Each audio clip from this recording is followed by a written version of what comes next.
Don't forget, folks, we've got an extra card of racing this week at Santa Anita, Thursday racing. So I figured let's take a little run through the Thursday card, see if we can find you a few winners on today's card at Santa Anita. We're diving into the daily racing form, past performances, DRF formulator, PPs are the ones for me. If you're ever looking for an excellent source for your handicapping, it's got to be the DRF.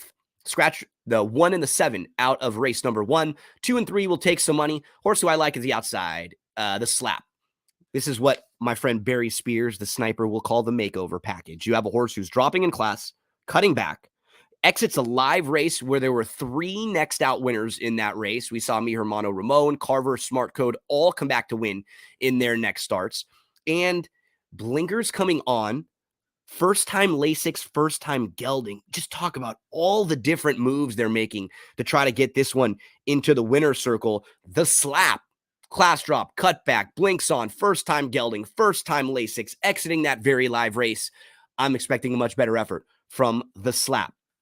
Let's keep rolling along on this Thursday card. We moved to race number 2. I thought the 6 might be interesting if you're looking for one of the shorter prices just to latch on to. I prefer the 6 over the 2. Now, Batucon is going to take some money coming in off those back-to-back runner-up efforts. But if we look at Frost Alert, this is a horse who had trouble repeatedly, was unlucky, slow start, bothered at the start, threw their head at the start, completely missed the break.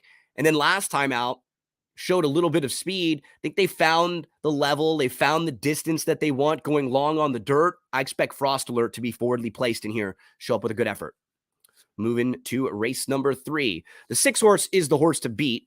That's Dolly May. If you're looking for a couple prices to include, I would use the 3, Sweet Heidelberg. So we've been on the turf twice, and that start on the grass on January 13th, just put a line right through it. Had legitimate trouble that day. Stumbled at the start, was inside, was behind the leaders, wanted to go, ended up losing ground.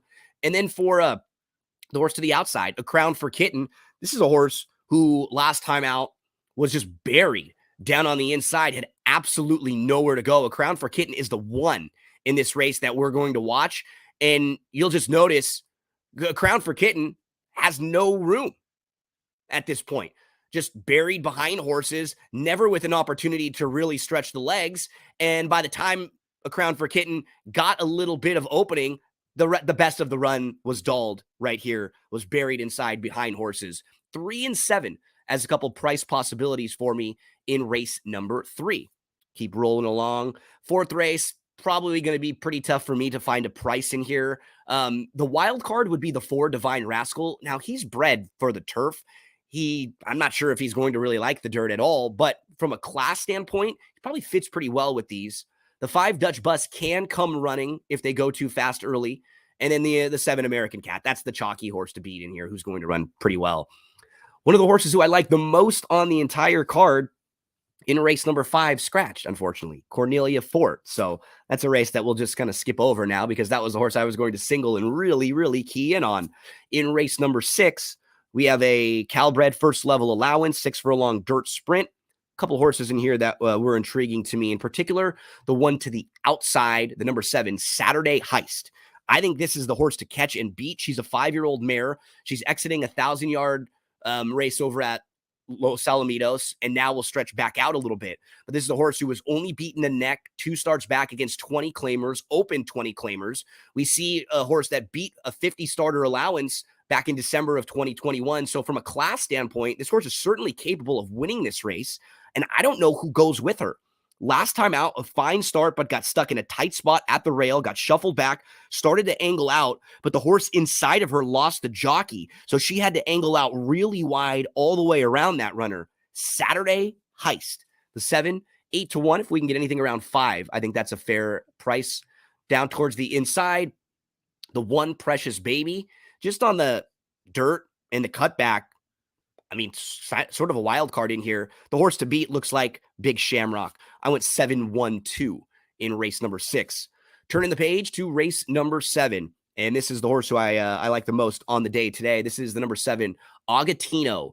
This horse has had legitimate trouble in back-to-back starts. If you take a look at the January 2nd race, was after finishing 3rd on November the 26th. So November 26th, finishes 3rd behind Percolate, finishes in front of Alligato and Seven Wonders. Alligato is the morning line favorite in this race, and Percolate, who won that race, came right back to win their next start. So lost to a sharp horse, finished in front of the horse who's the morning line favorite in here.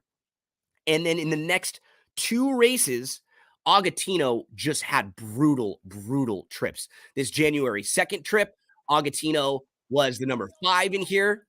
We watch, this is a horse who was back to last, was in between, and had no room. So has to try to angle all the way outside. Look at the 5 here after that slow start, back to last.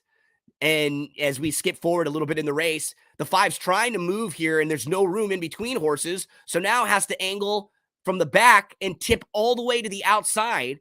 Just never had a shot with that sort of trip, Agatino. And that was 2 starts back. Had a brutal trip again following that. Agatino in the last start, it's funny, it just says brutal trip. And was inside, moved up to 3rd, was just waiting for room. Tried to go in between, but got just completely shut off. I love Agatino. Anything over 3-1 in here, I think it's a great spot for Agatino, the number 7 in race number 7. Let's finish up the card in race number 8 at Santa Anita. I did like the 3 as a horse to include in your pick 4s, pick 5s on the cutback. That's Turquoise Beanie, cutting back from a mile to 6.5, getting some class relief and getting back to the dirt. Throw the 3 in your exotics. The 4, Sweet Halo, probably the horse to beat off those back-to-back runner-up efforts. The 7, Storm Dioro, was very good in that career debut, caught a flyer, but wasn't able to cross over. And the 6, She's a Lucky Charm, is a first-time starter. All of the siblings were winners, all 4 of them. 2 of them won the debut. Look, you can check right here by clicking on the dam, and you can see that the dam didn't win, but she did produce 4 winning siblings, including a couple that were first-out winners, like Disco Cat, who won the career debut, like Texas Charm, who won the career debut. So there's some precocity in this one with the 4. Wait, we see Blazing Charm's a winner, Disco Cat's a winner, Texas Charm's a winner. So 3 of the 4 siblings, 3 of them were winners, and the 4th exclusive code hit the board a few times. So there's some winning and some early precocity in this pedigree. Don't forget, you can get involved in a stable duel contest for Thursday at Santa Anita. And you want to make your wagers very soon. First post, 3:30 p.m. Eastern time. We'll be back to talk more Santa Anita for Friday and for Saturday. Best of luck.